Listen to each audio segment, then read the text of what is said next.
few years ago, I got this set of Pastel Dreams watercolors by Prima, and after using them a few times, I ended up putting them away and just never grabbed for them again. In the years since then, I've been painting more with opaque mediums such as gouache and acrylic, and I was wondering if I'd like these paints more now since I've been working with items that act a bit more like them. So I pulled these watercolors out again to try them both on regular watercolor paper and this Stonehenge Aqua Black watercolor paper, which I've used in a couple videos before. Since I thought the opacity of these watercolors would lend itself well to working on black. So what do I think of them now? Let's start with what these kinds of paints really are. Watercolor sets from brands like Prima or Jane Davenport are not professional grade watercolors. I wouldn't really even consider them student grade.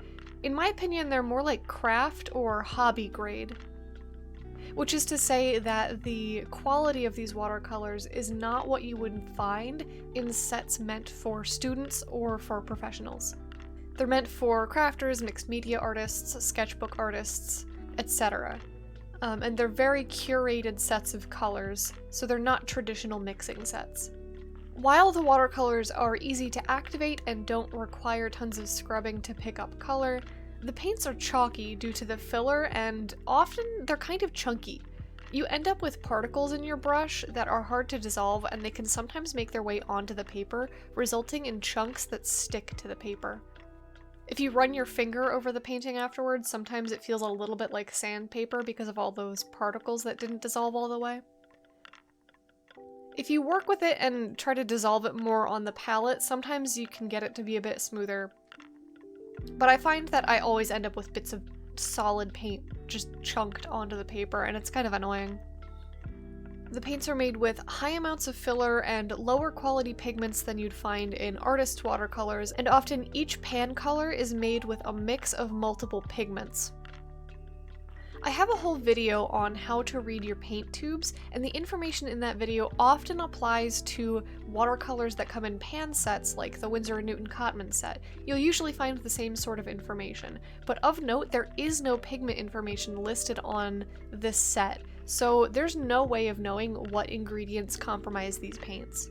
I'm sure if you do a whole lot of digging, you might be able to find some pigment information, but I don't know if it's worth it, to be honest.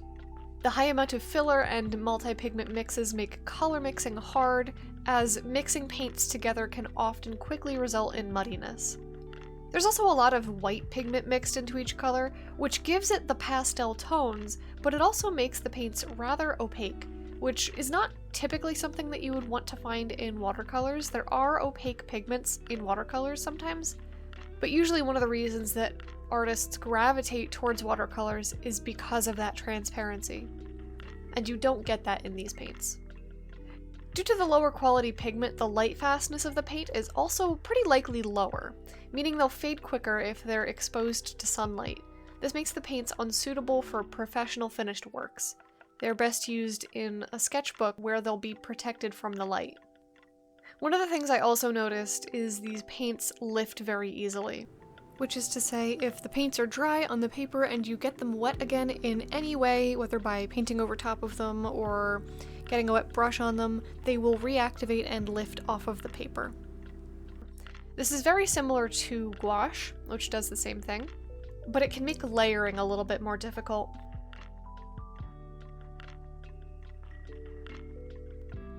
I originally sought after this palette because the pastel tones appealed to me, and while it still does for the most part, when it comes to a few select colors, I have a couple issues. First off, I'm not sure why there are two brown tones in a pastel set. And one of the two is a nice warm brown, but the other one is kind of a greenish, almost poopy brown, and it's really quite gross looking. The only reason why I can think of browns being included in this set is that on the packaging, there's some confections, and I think perhaps it was marketed with pastry and sweets painting in mind. It's also really hard to get any darker shades without using the brown, since these are all light colors, but that comes with the territory when using pastel colors. Like, I don't know what else you would have expected. I don't think this set was ever meant or marketed to be an all-purpose mixing set. These are curated colors meant to fill a particular niche. Other than the fact that the browns are just confusing as an addition, the yellow is quite bright. I wouldn't really call it a pastel yellow, it's more like a lemon yellow. I think something more like a Naples yellow would have served better as a pastel color if you wanted to go true pastel, though I will admit that the yellow included is good for mixing, especially with the mint green. I used the two of them together to make kind of a lime green color for these paintings, and I actually really like that color. The orange included in the set, which I didn't use, I think, at all in any of the mixes, is an incredibly dominating color with a high tinting strength that really overpowers anything it's mixed with. The browns aside, which I basically ignore every time I use this set, I think the orange is probably my least favorite color in this set. Granted, I'm biased, because orange is my least favorite color, hands down. So I don't know if I'm maybe the best litmus test for that one. In contrast with the orange, which is incredibly dominating, this icy blue color labeled 47, by the way, none of these colors have names, they're just numbers. This one is a bit hard to work with since it has a very low tinting strength. I have to dig a lot at the pan to get much pigment out. That pan in particular already has a huge dent in it, despite the fact that I've barely used this palette at all, and that's kind of worrying since I've done like a total of 3 paintings with this palette, including the 2 that I'm working on today. I don't know how long this particular color is going to last, and that's worrisome. Overall, I like the colors. I think they're good, bright pastel colors, but I think if the pigments were higher quality, they would be easier to use and I would be more inclined to reach for this set. Arlie Bean here on YouTube has said that, in her opinion, she divides paints into 3 different categories. Ones that you have to fight against to make them work, ones that don't get in your way, middle of the road, and ones that bring something extra to the table. Ever since I heard that, I've been categorizing my paints in the same way, and I would solidly put these in the first category. They're a bit of a fight to work with. Of the 2 paintings I worked on today, I prefer the one on black watercolor paper. It was a little harder to work with, and it took a few layers to get the paint to stand out since they had a tendency to sink into the darker paper and dry darker, but the black background helps the pastel colors really stand out. That's sort of always been my philosophy with pastel and neon tones, is that they are better applied on a white background surrounded by black. That way the white background can help the paint reflect and show up brighter in your eyes, but then the black background adds that contrast, which I think is really important for pastels and neons in particular. Granted, if you're going with a bit more of a light and fluffy tone, you probably don't want the black background. I just like to add a little bit of edge to my artwork. Watch out, we got an edgelord over here. These paintings, by the way, have been turned into stickers for my Mail Club Plus patrons in February. I made them a little bit early so that patrons get a sneak peek.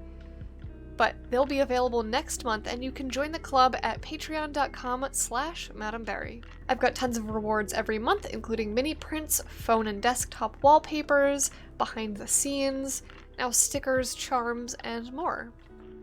Honestly, I think the best value you're going to get out of this set might be the palette itself. That sounds like a really low dig, but compared to the paints themselves, the metal tin that they come with is really good. It holds 12 pans, or probably more if you squeeze them in there, and folds out to reveal 4 small mixing wells and 2 large ones.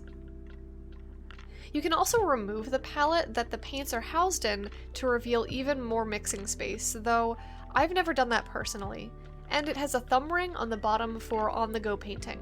Personally, I've actually gone and removed all of the Prima paints from this palette and put pans of squeezed out Daniel Smith watercolor in its place. I don't watercolor paint that often anymore, but when I do, I typically reach for my Daniel Smith paints that have been put into this palette. Is this set of paints worth it just for the metal palette? Absolutely not. Definitely no. But if you like these colors and you want to add splashes of color to your sketchbooks, you might find them worthwhile. I'm gonna try to reach for them more when I have maybe a background to fill in my sketchbook or just some empty space that I want to add a splash of color into. I wouldn't use them for finished paintings, but I think they're good for a fun sketchbook day. I'd love to know if anybody else has used these paints and what you thought of it. And if you want to watch me reevaluate some more art supplies that I thought I disliked in the past, you can check out my last video right here, where I discovered that I actually like acrylic paints now. Until next time, take care.